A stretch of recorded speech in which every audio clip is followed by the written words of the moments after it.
Friday evening, our top story. Trouble seems to be quite clearly brewing for Sahara and its chief, Subrata Roy.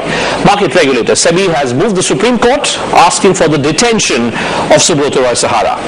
That's because SEBI believes that Mr. Sahara has not complied with the orders of the Supreme Court. Sahara was ordered to refund 24,000 crore rupees to its investors. SEBI also wants Subrata Roy's passport to be attached because it fears that Mr. Roy might actually think in terms of fleeing away from India. It has also sought the detention of two Sahara Group directors. The Supreme Court will be taking up this matter next month.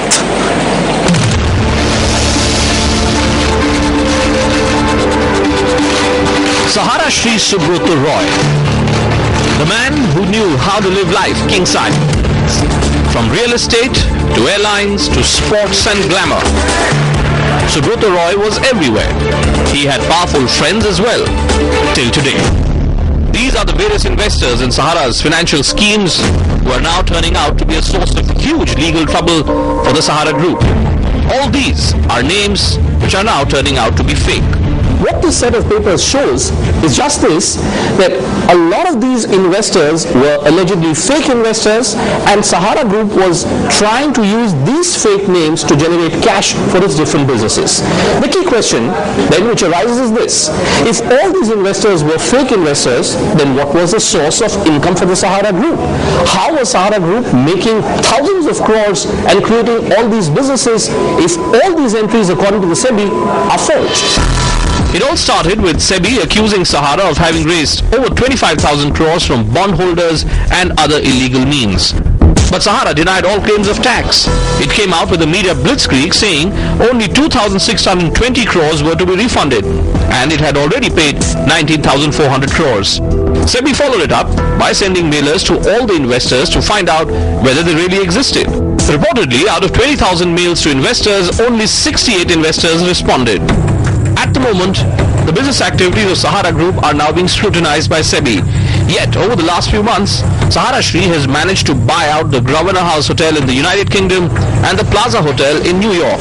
How did he manage to do that if SEBI is now questioning the exact source of funding of the entire group's activities? In New Delhi, Bhupendra Chaubey. And to that very strong SEBI move, there has been a very strong reaction from Sahara also. Just a short while back, there was a statement which was put out by the Sahara Group that I quote, SEBI is maliciously leaking one or the other news items without any substance against Sahara Group. And that's being done to wreak personal vengeance. SEBI is not only providing false information to the media, it has also hidden the truth. Now, if that's the question, let us then pose the bigger question. SEBI is asking for Subrata Roy's attention. Is the Sahara Group, simply put, a case of corporate fraud? And joining me tonight to answer that big question, H.R. Renena, he's a senior lawyer, R. Jagannathan, editor, firstpost.com. Here in our studios, Dilip Cherian, founder and consulting partner, Perfect Relations, and Shalini Singh, deputy editor from The Hindu, who's been tracking the story very, very closely. Shalini, let me first begin with you first. I'm just looking at some facts and statistics related to the Sahara Group today. And one of the facts proves that in newspaper ads, Sahara Group has claimed that from 1978 to the 30th of September 2012, it has received a sum of 2.25 lakh crores from the public, out of which the Sahara Group claims it has repaid over 50% of the amount to its 14.7 crore investors. Are we then to assume, Shalini, that this entire move which is being made by the SEBI to the extent of asking for detention of Subrata Roy is just a political move? I don't think you can construe that SEBI's actions are political. How often does SEBI act? There are many, many cases in which SEBI doesn't act. But in this particular case, we've known for years that there's something wrong in the manner in which Sahara collects. So why now? But that's precisely the point. Why now? If you say that we have known for all these years that there was something very, very mysterious, something fishy about the business transaction of the Sahara Group, why has it taken the SEBI now, after full 3 decades, to come to this decision? Well, Well, I think things follow a certain process. I think in the past there is the present CBDT chairman Poonam Saxena, who was a commissioner CBDT in Lucknow 10 years ago, and she first raised the issue about Sahara's investors, and she issued summons against them, and she was transferred overnight. Right. And in fact, when Subrata Roy was called to the court, right, he said that he would submit a list of his clients, or rather investors, but he never did that. Right. Meanwhile, the two officials who were handling this case, an assistant commissioner Prasenjit Singh and Poonam Saxena, were transferred out overnight. Right. There have been subsequent cases of member SEBI K.M. Abraham, Joint Secretary Renuka Kumar, recently ED officials Rajeshwar Singh and Sharad Chaudhary. There have been piles and piles of complaints loaded against them, basically to derail the investigation. So I think the nuisance value, whenever there's high-level fraud, the nuisance value and the power of money and the political influence that these people carry can really derail, justice and investigation. Let me then bring you in, Jagannath. The entire maze of Sahara business empire has always been very, very intriguing. I have with me here, Jagan, a copy of an internal note which has been prepared by government's own investigators, and let me just read out one operative part for you. It says, and what we hear is that this note has been the basis of the SEBI's investigation, and it says that Sahara has always adopted a method of rosy statements to attract poor investors and other prospective black money investors. Am I then to understand, Jagan, that the Sahara group is actually nothing else but a platform for laundering of money? See, I think there is a very strong suspicion of that, and given the size of the operations that have grown, any company that claims that it has reached over 2 lakh crores over so many years has to have something fishy, which means every year or every few years the size of the capital that it's being raised is growing bigger and bigger and bigger, which gives the sense of a Ponzi scheme. That is, new few schemes are floated to pay the old ones.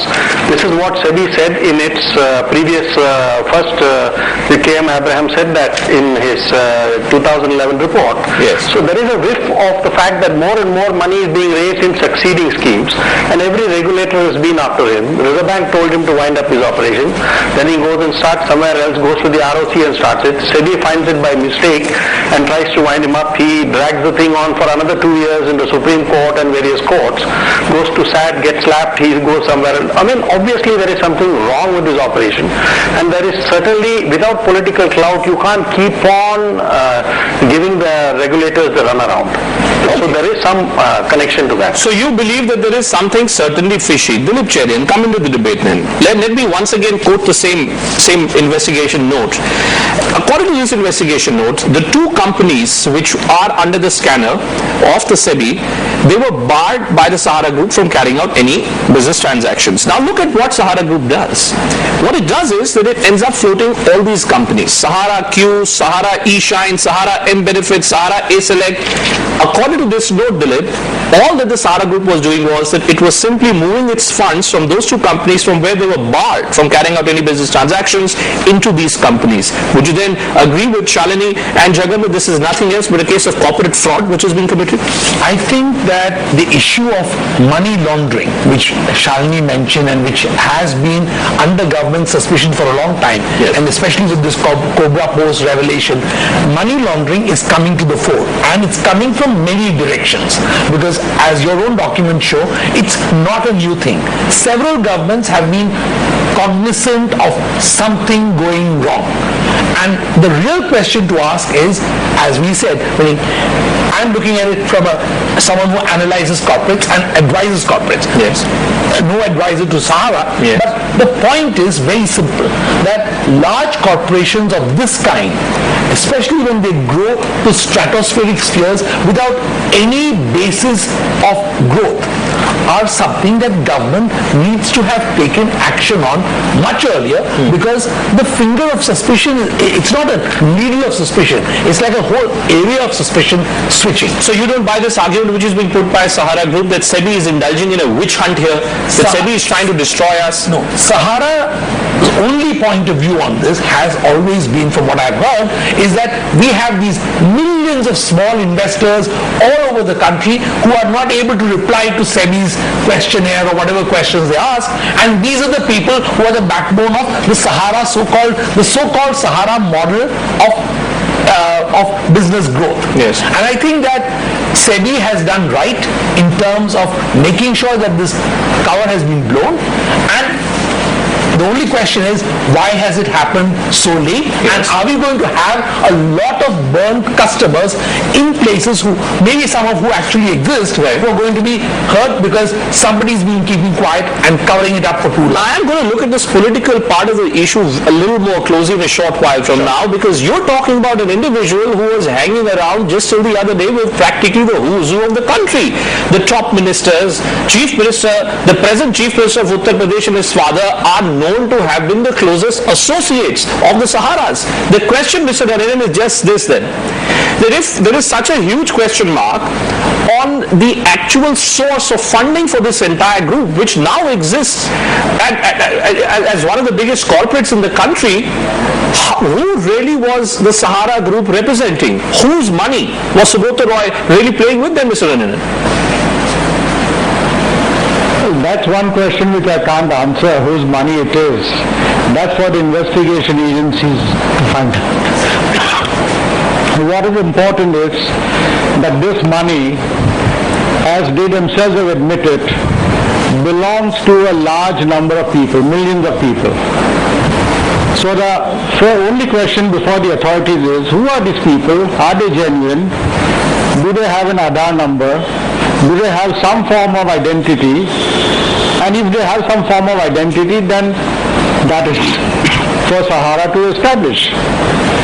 So it is very important that Sahara should bring forth, even if they cannot, these small people cannot answer the questionnaire of SEBI. But it is Sahara's duty to make sure that these investors are, the list of investors given to the Sahara, to the SEBI, as directed by the Supreme Court, and if that is given, then the identity should be established.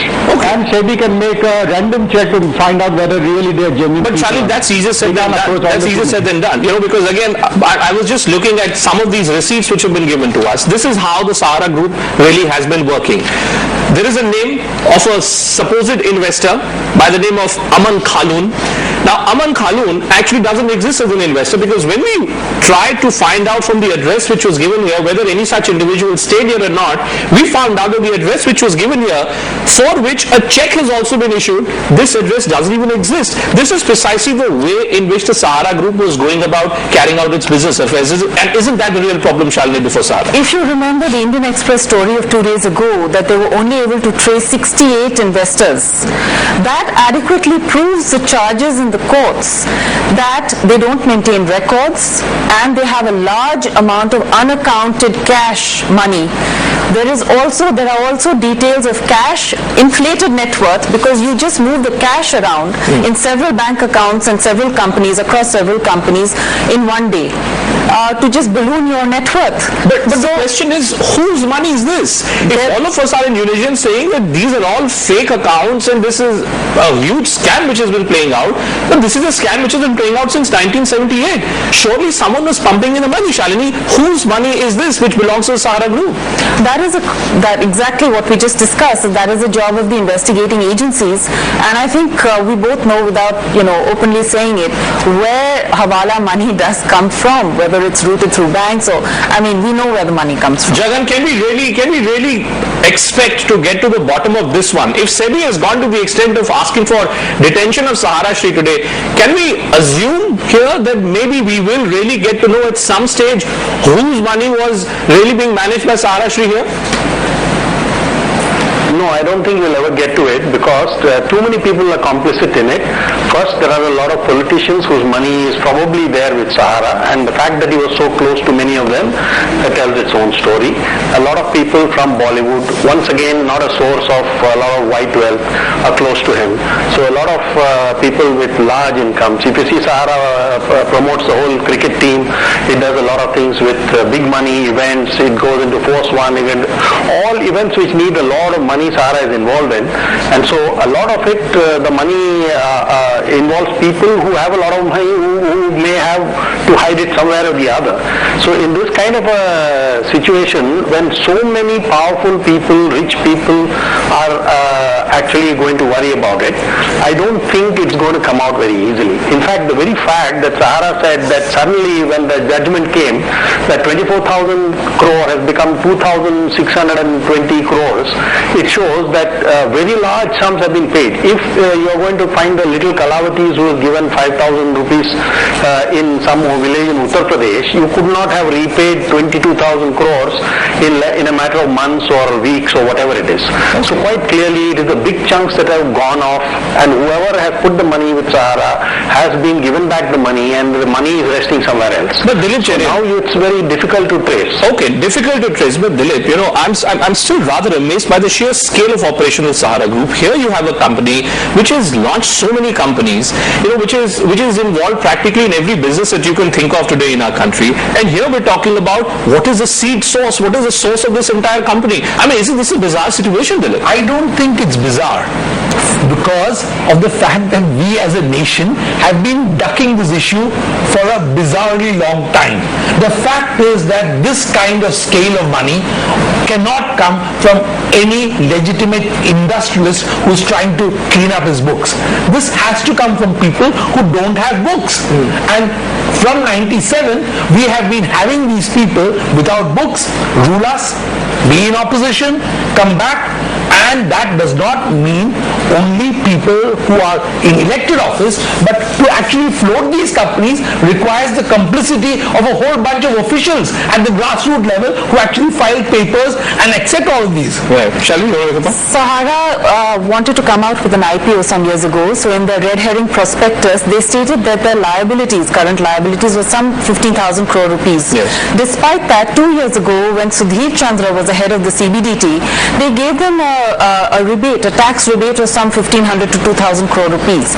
So instead of issuing a notice, they give them a rebate. Okay. So all this has been going on, and if you look at the regular CNN IBM viewer, can't even buy a 6 lakh rupee car without answering detailed questions and filling in forms and explaining exactly how much money they have in their bank. And this man gets to be a 2 lakh crore company without any questions asked. And maybe that's precisely the point which was made by the Cobra Post exposure yesterday, and a follow-up which has been done by us, where we have shown how the government has been aware of this entire problem of money laundering being done at a very high level, certainly with private banks since 2011, and yet no action has been taken. But Mr. Nandan, a legal question for you, sir, and I'm again just quoting the response which has been put out by the Sahara Group, and they are trying to question the decision of SEBI to ask for detention of Subrata Roy. And this is the exact point that is being made by Sahara. They say that SEBI is not aware of what the exact code of civil procedure is. Under this procedure, they cannot be asking for detention of an individual. Is this a correct legal interpretation, sir, which is being done by the Sahara Group here?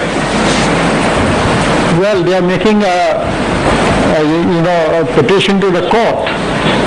Sahara Group can't do anything. The court has to decide. Therefore, if the Supreme Court feels that this is a legitimate point which has been made by SEBI, then the Supreme Court will pass the order. But can the SEBI ask for detention of Mr. Roy? Can the SEBI ask for detention of Mr. Roy? Because according to Sahara Group, that's a wrong move which has been made by SEBI, sir. No, they can ask for anything. You can't stop anybody from asking for anything. If it's a wrong move, Supreme Court will say it's a wrong move and throw it out.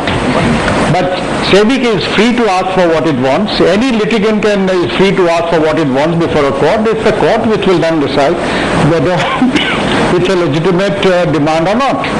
So we'll leave it at that. SEBI is entitled to make this demand. Now let the ball is now in the Supreme Court's court, and they will now decide whether this is a legitimate grievance or legitimate demand of SEBI or not. Shalini, at the end of the day, you over the last 10 years, you've had one party which has been in power.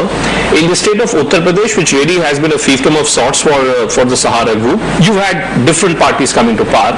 But I remember clearly, even when Mayawati came to power, who was not supposed to be enjoying a comfortable equation of the Sahara Group, one of the first decisions that she took as Chief Minister was to allow the Sahara Group to continue with its parabanking activities in different parts of Uttar Pradesh. Am I then to understand that whether it's Congress, whether it's SP or it's BSP, the Sahara Group has friends everywhere? Well, I'll point out something very interesting which may have gone unnoticed. Was at the swearing-in ceremony of Mr. Modi, the only political person, only business person who was present there, sorry, I stand corrected, on the dais was Mr. Subrata Roy, and the other non-political person was Vivek Oberoi. So when you had vibrant Gujarat, you had a bevy of the top industrialists there. But at his swearing-in ceremony, I think the maximum time that Mr. Modi devoted, in terms of a conversation, if you look at the video clip, you'll see was to Mr. Subrata Roy.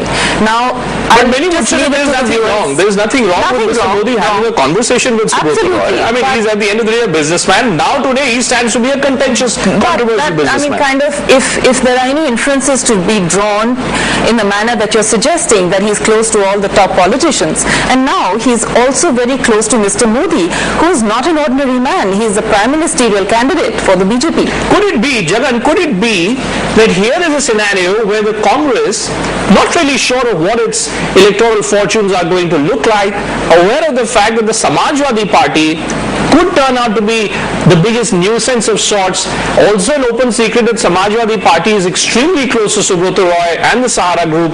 Could this just be an attempt being made perhaps to keep your enemy in check, Jagan? Well, I think there is a lot of political backroom play that might be going on. But at this point, I think the fact that no politician has spoken out against him means that he has some links to all political parties. And who is trying to get him is actually solely the regulators who seem to be so. Whether they can say, the point is, the SEBI order of 2011 was so strong that even the Supreme Court could not finally change it. And in fact, the Supreme Court verdict of 31st August was also equally strong. So what they saw was there was no scope for allowing this kind of activity to go on. That is why I think politicians might not want to squeal on him or do anything about him. But at the same time, I don't think they find him very touchable at this point. I think something is going on there. Okay, so Shalini, can we then now come to this conclusion that if the SEBI is so convinced, and we have this note here which suggests that the SEBI is going to look at all business activities of Sahara Group, can we then also expect maybe the other wings of the government, the CBI, the Enforcement Directorate, to be looking at all these business transactions more closely? Can there be a CBI case against it? Well, for one, let me point out there are at least 150 to 170 criminal cases against the Sahara Group all over the country. So, this witch hunt notion that SEBI is on a witch hunt, that can easily be demolished by just clubbing all these cases together and having a special, investigation team to look into the matter. I think that would be fair. Right. And that will, more or less settle the matter that whether something is wrong or not, and then disassociate the officials, because the investigation is constantly hampered by the fact that officials are blackmailed. Right. False cases are placed against them, and then the matter goes into the court, and so he just buys more time. But Dilip, now let me... And don't forget that the money he has, the 24,000 crores, is earning interest as the meter ticks. Well, as the meter ticks. It's additional interest. And how surprising it is that here you have a scenario where government agencies are trying to question the Sahara Group about the source of its funding, and to the extent that Mr. Roy's detention is being sought in here, you have the same group going abroad buying two of the most expensive hotels. So surely the group doesn't care much about the moves which are being made by government. But Dilip, on a separate note, let me just enlarge the scope of this debate. Just look at what has happened in this country over the last 24 to 48 48 hours. You've had an expose by a website which shows that money laundering is happening in the blue chip banks of the country. We've shown a report now, it shows that the government was aware in 2011 what was happening. Now you're seeing this story where the entire business of the Sahara Group is being questioned by the government's agencies. What am I then to make out of the larger corporate culture which exists? You've had the 2G scam, you had the coal scam, you had all kinds of CAG reports, many of them contentious perhaps, but at the end of the day, what does this speak, what does this say about the corporate culture which exists in the country? I think it says volumes about the corporate culture and how the scale of corruption that corporates have played with in these last 10 years has grown to a stratospheric sphere. However, having said that, and I strongly believe that today at a larger level this nation needs to debate one big issue. Why is this kind of corporate culture allowed and why is it necessary? Because policy making is opaque in this country, and policy is not only opaque but follow through is slow and tardy when chosen. What is really at question here, and this is where the elections and democracy will have to play a role, is that people have to understand that all of this is being generated as a response to political hunger. Is this political hunger coming from a 20-year-old hike in the cost of elections and in the fact that politicians need to generate these huge volumes of money, and therefore you're really talking corporates on the one side feeding the animal, but the animal actually is policy making and policy makers. And ultimately what you're effectively saying is that all this could not have been going on since 1978 by Sahara's own admission unless there was political connivance, not just at some levels but perhaps at every level. Mr. Narayanan, let me put it this way to you. There are all these different business entities which have been floated by the Sahara Group. Word coming out is that a lot of cash transactions were taking place simply on the basis of phone calls of some of the top directors within this company. Can we expect the law enforcement agencies, sir, to start looking at many of these transactions which may have been indulged in by the Sahara Group? Or do you believe that the only thing that will happen is that questions will be raised about these two group companies of the Sahara Group, and maybe it's up to the court and ultimately to decide whether there's any merit in Subrata Roy's detention being sought for by the SEBI? Well, let me make one important point. As far as the income tax law is concerned, we already have provisions in section 68 which say that any unexplained credit in your books of account is deemed to be a concealed income.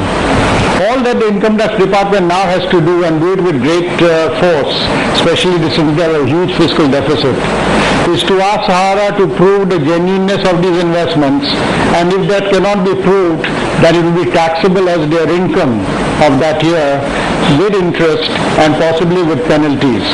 So I think a large chunk of this money can be recovered by the government from this group, especially if they cannot establish the bona fides of the investors. So it's all a matter of enforcement. I think corporate governance is fairly good. I don't think we can brush everybody saying that corporate governance is bad. There are some excellent industrial houses. But there are people who believe that when they do something wrong, they can get away with it. And that's because of poor enforcement of the laws. Okay, now the government has to act and show that it means business. Okay, final question to all of you. Starting first with you, Jagan. I'm really amazed here that a corruption story of this scale has taken over 2 decades to finally hit the national headlines here. Many of us have speculated about it, we've feared about it, maybe talked about it, but there really never has been this kind of sustained interrogation or evidence which is now coming out. Do you really believe we'll get to the bottom of this conspiracy, or will this just be something which will perhaps then ultimately end in legal formalities? I think two things can happen. One thing is, I think Sahara certainly will be on, will get downsized or reduced from what it was, because I think unless it submits back to formal regulation and puts its entire thing in order, it will have to shrink and it will have to shrivel, and that's what's going to happen. But whether you're going to get behind to the people whose money might be flowing through Sahara, that I have serious doubts about, because the entire system is complicit in that. And so there is no reason to, like the murder on the Orient Express, where so many people killed the same guy. So ultimately it's difficult to find out who killed, because there's not one suspect here, there are too many of them. So the system has a vested interest in not making that information come out. So I think we are not going to get too far with the second part of the equation. Okay, Shalini, what if on the next state of hearing which has been fixed, if the court decides that there is no merit in SEBI's argument of asking for detention of Subrata Roy, how will this then affect the case?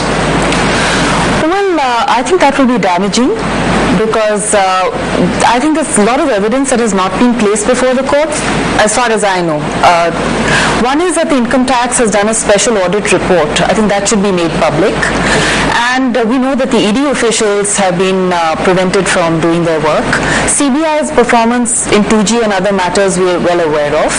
So I think to just let him get away would be damaging, because there's also news that he's transferring money to tax havens overseas, and he's also trying to get an alternate citizenship. So if he flees the country, then a substantial amount of capital will also flee the country. Final question then to you, Dilip.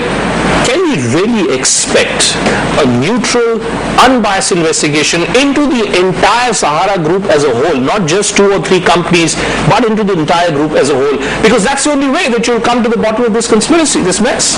You know, the last time when this matter went to the Supreme Court, what happened? There was this whole issue before the chief. Yes.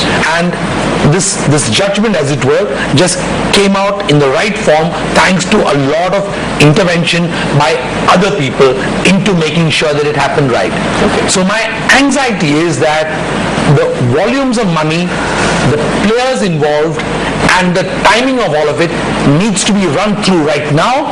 Otherwise, nothing is going to come of it. It will result in one more gigantic cover-up, and he might live to fight another day. All right, on that note, Dilip, Shalini, Jagan, and Mr. Ranina, thank you so much for joining us on this edition of India at 9. Well, all